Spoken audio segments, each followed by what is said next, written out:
Seguimos con el estudio del libro Piense y hágase rico de Napoleón Hill. Recordarles que vamos en el capítulo número 3 de la fe y en la lección que titula Un bonito discurso de sobremesa de $1.000 millones.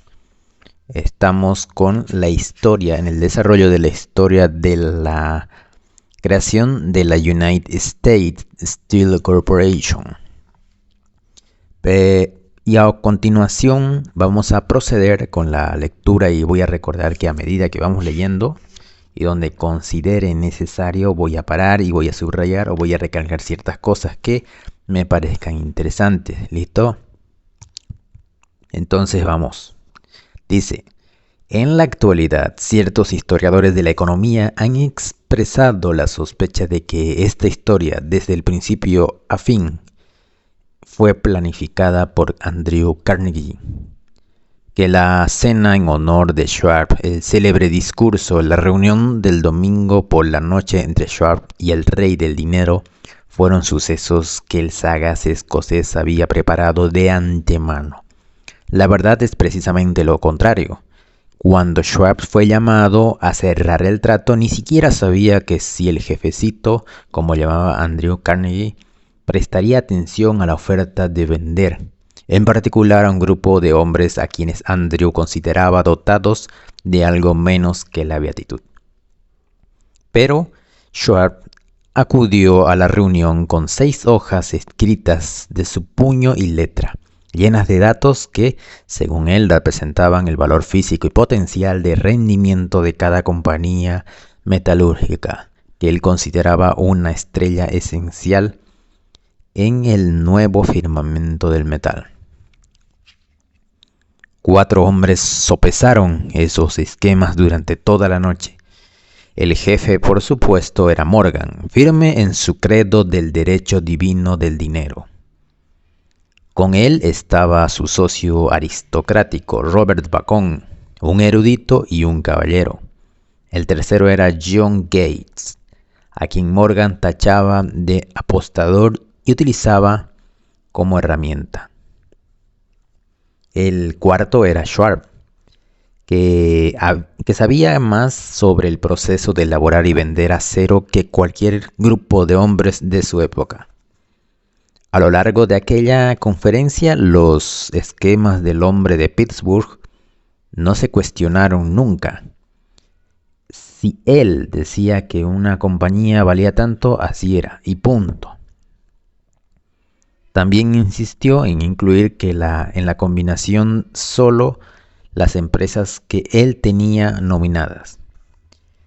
Había concebido una corporación sin dobleces, donde ni siquiera quedaba lugar a satisfacer la codicia de amigos que deseaban descargar sus compañías sobre los anchos hombros de Morgan. Al amanecer, Morgan se puso de pie y se desperezó.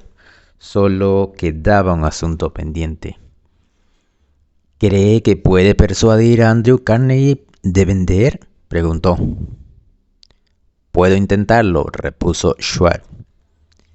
Si usted consigue que venda, me comprometeré en todo este asunto, aseguró Morgan. Hasta allí todo iba bien, pero ¿vendería Carnegie? ¿Cuánto pediría? Schwab pensaba que unos $320 millones era aproximado. ¿Cómo se efectuaría el pago? ¿En acciones ordinarias o preferentes? ¿En bonos? ¿En efectivo? Nadie podía reunir $320 millones en efectivo. En enero acudieron a un partido de golf en los helados prados de St. Andrews, en Westchester. Andrew, envuelto de jerseys, bien abrigado, y Charlie, es decir, Schwab, conversando de trivialidades para ejercitar el buen humor. Pero no se pronunció ni una palabra sobre negocios hasta que la pareja se sentó en la cálida sala de la cabaña que Carnegie poseía cerca de allí. Entonces con el mismo poder de convicción con la que había hipnotizado a 80 millonarios en el University Club, Schwab dejó caer rutilantes promesas de retiro y comodidad. De los innumerables millones que satisfarían los caprichos sociales del viejo escocés. Carnegie estuvo de acuerdo, escribió algo en un trozo de papel y dijo: «Muy bien, venderemos por este precio». La cifra era unos 400 millones de dólares y surgió a partir de los 320 que Schwab había previsto como precio básico, añadiéndole 80 millones para recuperar el valor aumentado sobre el capital previsto durante los últimos 2 años. Más tarde, en la cubierta de un transatlántico, el escocés le decía arrepentido a Morgan: «Ojalá te hubiera pedido 100 millones más. Si me los hubieses pedido, te los hubiese dado», le respondió Morgan amable. Hubo cierto alboroto, por supuesto. Interesante eso. Un corresponsal británico envió un cable diciendo que el mundo del acero extranjero estaba aterrado ante la gigantesca corporación. El presidente Hadley de Yale declaró que a menos que se regulasen los trusts del país, tendría un gran emperador en Washington durante los próximos 25 años. Pero ese hábil agente de la bolsa de King se aplicó a su trabajo de impulsar tan vigorosamente las nuevas acciones hacia el público, que todo exceso de liquidez, estimado por algunos en cerca de 600 millones de dólares, fue absorbido en un abrir y cerrar de ojos. De manera que Carnegie obtuvo sus millones.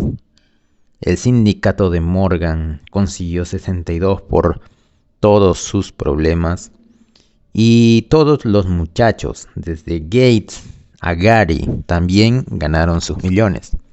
Schwab, de 38 años, obtuvo su recompensa. Fue nombrado presidente de la nueva corporación y ostentó el cargo hasta 1930. Entonces, es una historia larga y explicada en varias páginas que llama la atención y me da lugar a imaginarme cómo fue. Y a veces uno entre la lectura comienza a imaginarse, incluso llega a perderse en la lectura, pero se comienza a imaginar cómo pudo haber sucedido tal acontecimiento gigantesco que quedó en la historia de la industria. Entonces, fantástico. Y bueno, puedo recalcar la capacidad de Schwab de convicción, que había sido capaz de hipnotizar a 80 millonarios, también en este caso a Andrew Carnegie. Y se realizó la transacción. El multimillonario Andrew Carnegie obtuvo su dinero y vivió con todas sus comodidades los 400 millones de la época. ¿Listo? Entonces, ahí termina la historia y la lección de hoy. Y en el siguiente episodio vamos a estar con la riqueza empieza con una idea.